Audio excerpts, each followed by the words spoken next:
Hi everybody, this is Tamara from Tilted Asylum. I had a customer that ordered a set of my zombie body part stitch markers, and so today I'm going to be making the hearts. So far I have sculpted and baked the foot and the finger. I will also do a zombie head. These still need to be painted, but I want to show you how I do the heart. So what I'm going to use is polymer clay. Doesn't matter what brand, whatever brand you like. In fact, I actually mix brands. And I mixed up a red with a little bit of black to kind of get this color. And then for the blood drops, I added more black to get a dark red. And then the green is just a green with a little bit of beige mixed in and a little bit of black to kind of give it a zombie green yucky look. So anyway, so the way I start this, you're going to also need, for the stitches on the heart, you'll need some copper wire, and you will need something for the end. I don't use stitch markers, I don't knit, but apparently you have to have a loop. And this is a jewelry piece. I don't know what it's called, but I do know that when I buy them, and I get them at Walmart, they have a bar also. So I don't know what to do with the bar, but I do use the loops. And then I attach a piece of wire. I don't know if you can see that. There we go. So, okay. So the first thing I do is I make two balls about the size that I'm going to use for the heart. Don't ask me what size these are. This is an inch square to give you an idea. So after I've softened my clay, my camera's going to blur. After I soften my clay, I make the heart. I start with a ball and I pinch it, kind of flatten it a little bit. And I take my trusty little sculpting tool and I just kind of make a basic heart shape. And this doesn't have to be a perfect heart because, let's face it, it's a zombie's heart. It's dead, it's decayed, it's probably misshapen. I want to do the same with this. And when you're using the red, it will get red on your fingers after a little bit, so it's a good idea to have some handy wipes laying around. Otherwise that red will get on literally everything else. So I just kind of want to get these close to the same size. And about like that. Okay, now we're going to do a little surgery. We're just going to cut these in half.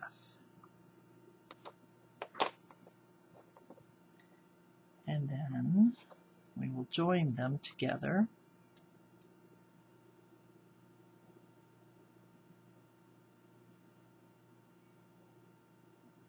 Trust me, this clay is soft enough that it's going to stick. It's sticking to itself pretty well. If I have any problems, I'll just take, this is a little silicone tipped, I don't know if you can see that. I have a set of these. I don't even know what the name is. Let's see. Can't even see the name anymore. I've used, here we go, clay shaper. And you can buy them in all different sizes and shapes. I've got 4 different ones. This one's my favorite.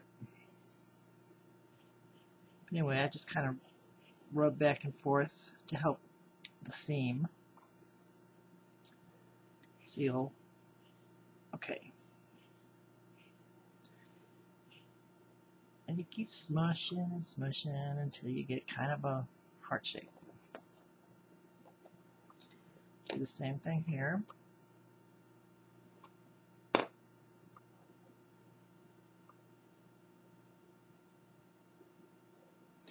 Now the set won't have two hearts. It actually has a finger, a foot, a heart, and a zombie head. So I will either make a second set to put up in my Etsy shop, or I will turn it into a pendant for a necklace. It makes kind of a neat looking necklace.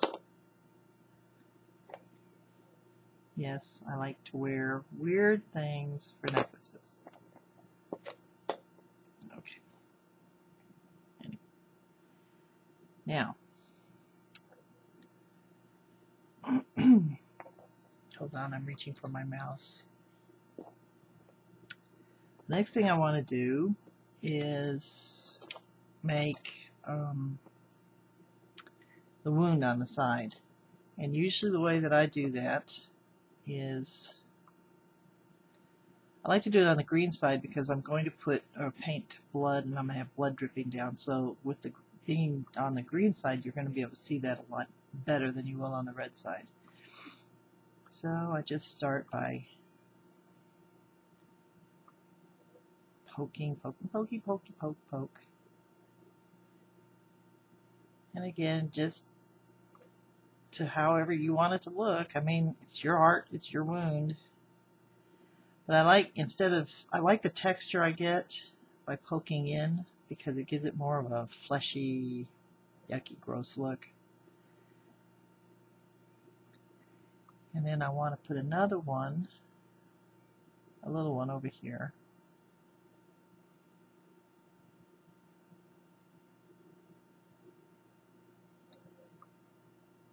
My red clay is very, very soft right now.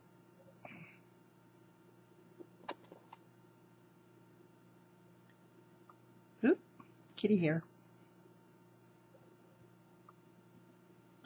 My daughter has 2 cats, although they aren't really allowed up on my work table. They do hang out underneath, so occasionally I'm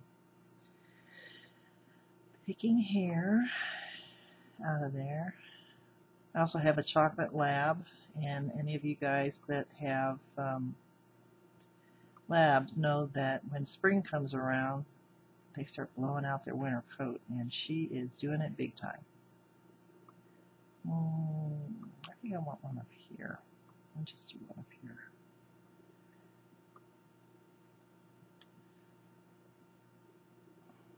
And once these get painted in, you'll see, and I put the blood on them.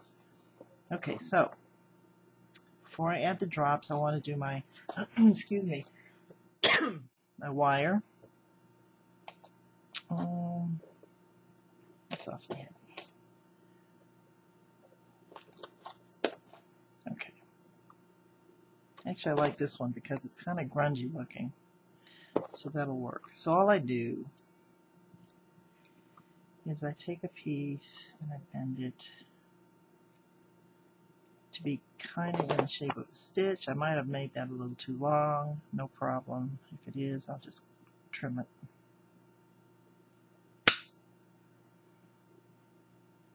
And each heart gets 2 stitches.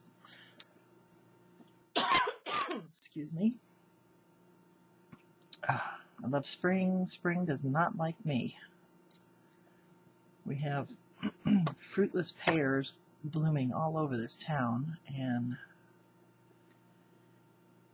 they're really irritating me. I don't know if you can see what I'm going to do here. Try and lift this up for you. But I'm going to push those in, and when this bakes, that will stay in there. It's not going to come out. And I'm going to push this one maybe at an angle.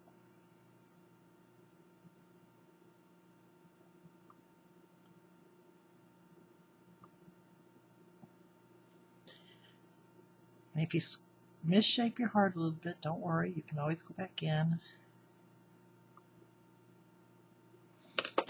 And if you want, say, to open the seam up a little bit here, you can actually come in.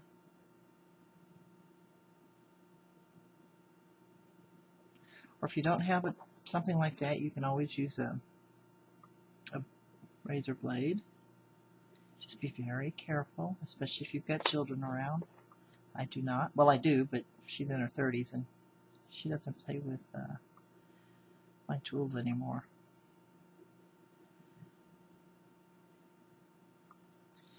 And it doesn't have to be smooth. The rougher it is, in my opinion, the better, because let's face it, it is dead. It's a zombie heart. Okay, 2 more pieces.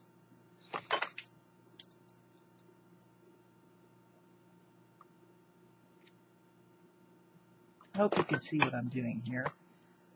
I know my big old hands kind of get in the way.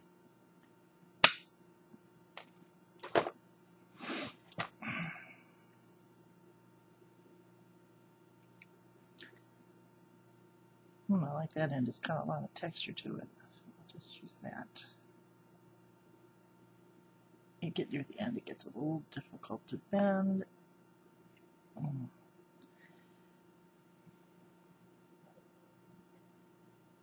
Watch me pinch myself. Oh, no, I did not. Lucky me.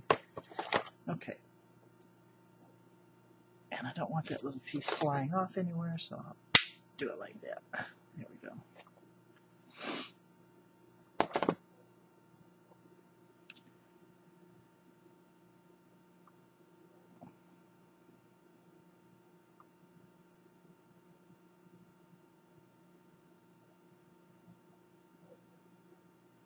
I like using copper because it gets a really nice patina on it. You can actually, I'll have to do a video on that. You can actually turn copper wire, you can actually make it get a patina very quickly, and you can get these wonderful blues or greens depending on what you do to it.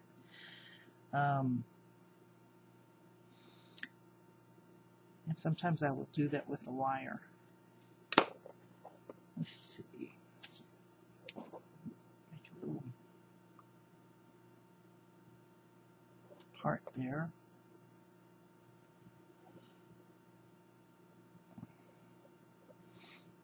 Okay, now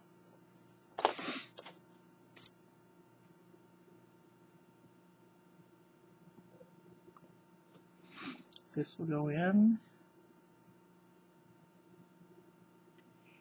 And because this is a stitch marker, when I made this wire,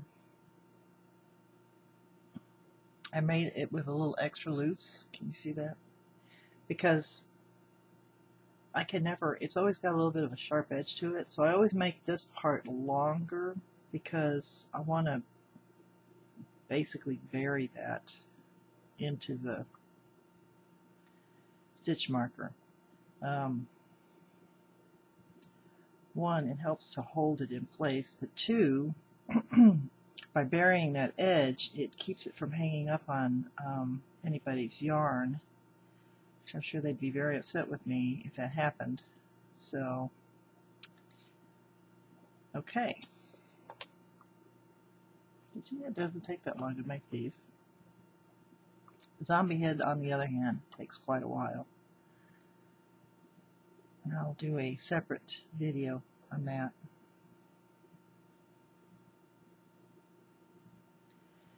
And then any little extra texture you want to add. You can tell on here I've given him, well, on the foot he has the bone sticking out. And some warts. Oh, I forgot, blood. Haha, you can't have zombies without some blood. So you just take your dark red and you make teardrops. And because this won't stick as well, I will use this.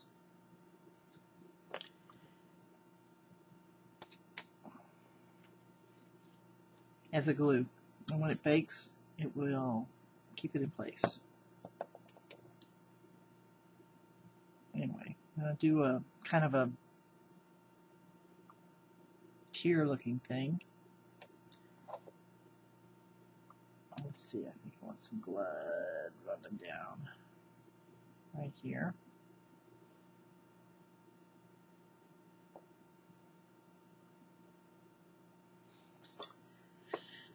I'll just take my little tool and smush it in place. Now when I get this painted, this will have some dried looking blood all around in here as well.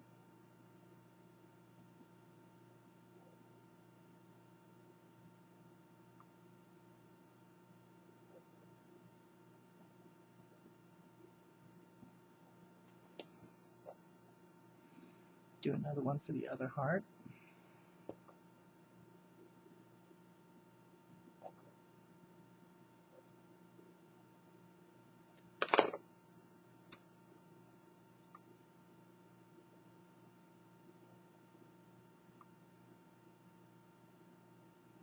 Kind of round that end up a little bit. Pinch.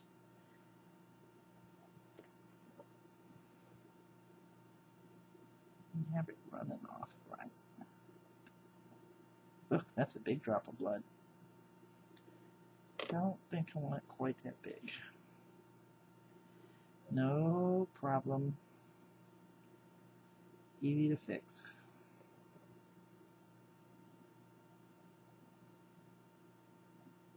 Here we go.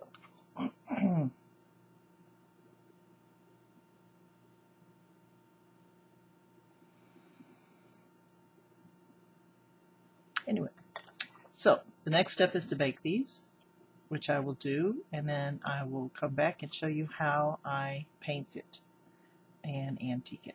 So see you in a bit.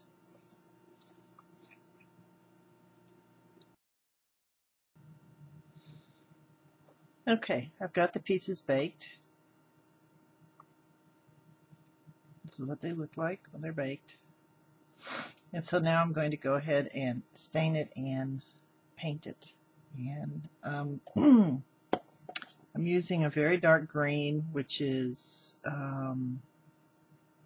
Jungle Green by Anita's. I've had this paint for a long time, so I don't even know if you can still get it, but just any dark green, or if you don't have a dark green, you can take one of your regular greens and mix a little black into it.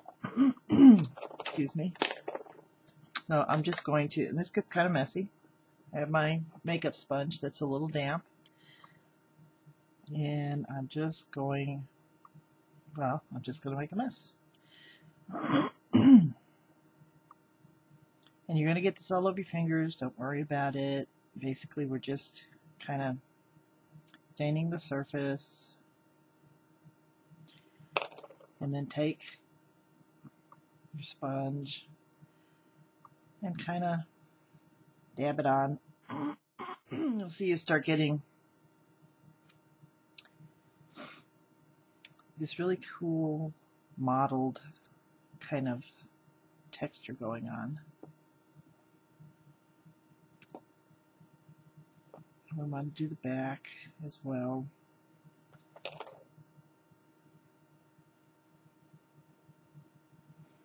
And don't worry that it's changing the red to a dark icky color, because I'm going to come back with a red and kind of dab it all over that to highlight it a little bit. Get a little bit more water. And like I said, I get paint all over my fingers. I literally look like this 90% of the time anyway. It's either this or clay. So, get that the way you like it. And then I come in with red, and just any red. Again, this is Moroccan red. Ignore the price. I've had it a long time.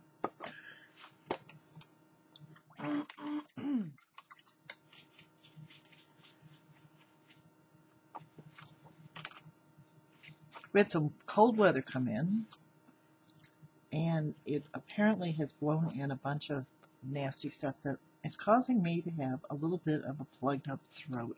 So excuse the noises that I'm making, but oh well, 'tis the season. So I'm just going to take and start highlighting a little bit, and I'll do this a couple of times until I get it the way I want it. And then come in here and start dabbing a little bit of the red in the wound. Same with this area here. Just put a little bit of red in there. And dab it in.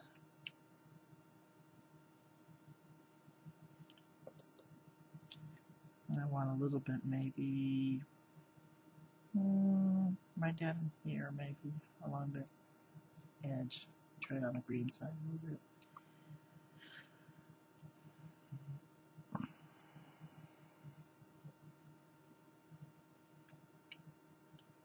And you'll see this paint dries pretty quick. It's acrylic. When I get this all painted the way I want it, I'll come in and seal it. And I will put a very shiny seal on the blood and then a more flat seal on the rest of it.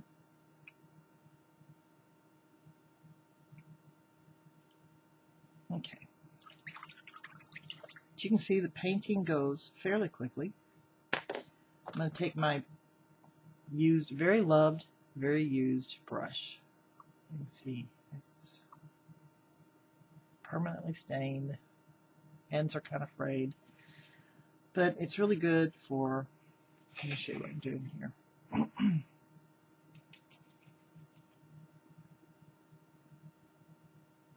I'm just dabbing it on and then coming back and doing this a little bit. I have a little bit too much water on my sponge. But I'm just trying to get a little bit of texture on here.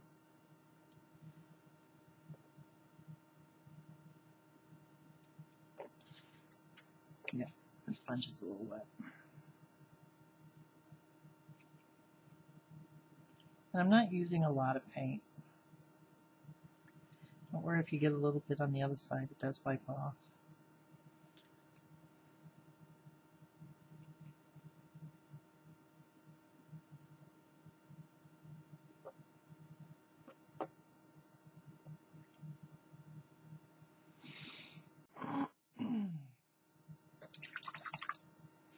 I think I want a little bit more.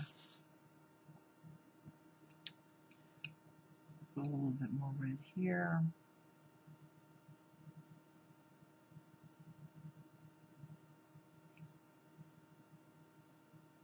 Maybe some in here.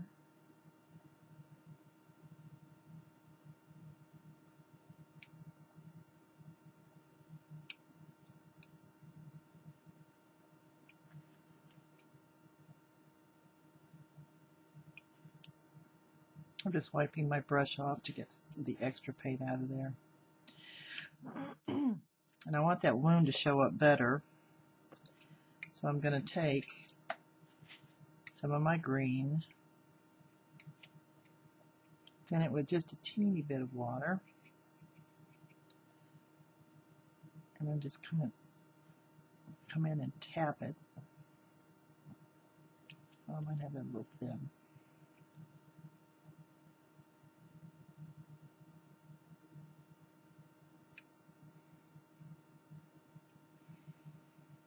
Kind of gives it a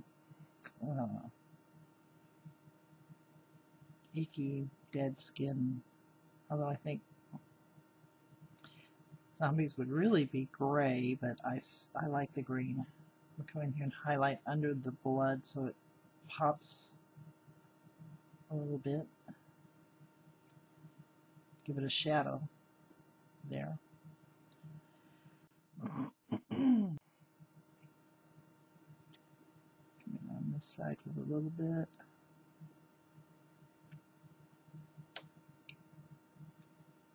A little bit more here.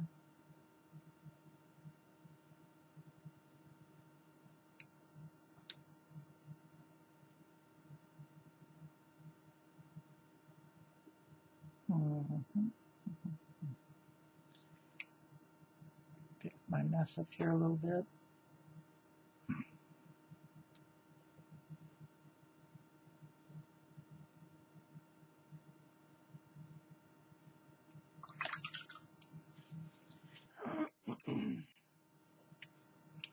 maybe a little bit more red right in here.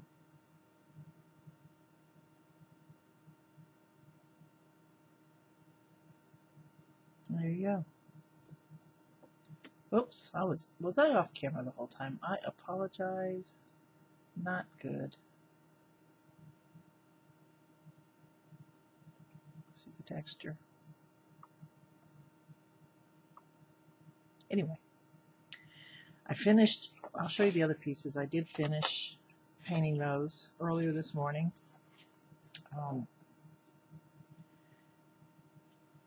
Here's the finger. I'm giving you the finger. Wait a minute, it would be this way, right? Oh, it's only kidding. Only kidding. I love my viewers. I would never do that to you. Anyway. And I put white on the bone because it got a little dark when I baked it.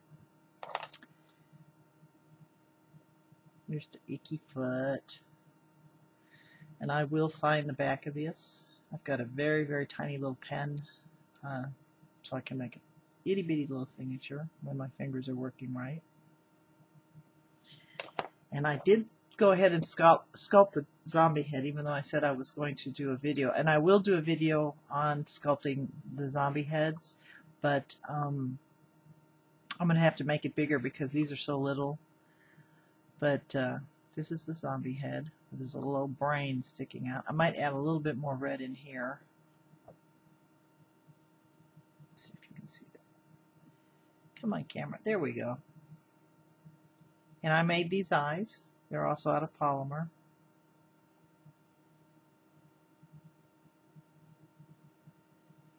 So I'm going to let this completely dry, touch this brain up just a little bit, and then I'll put the varnish on them, and I will show them to you when I get them finished. See you in a little bit.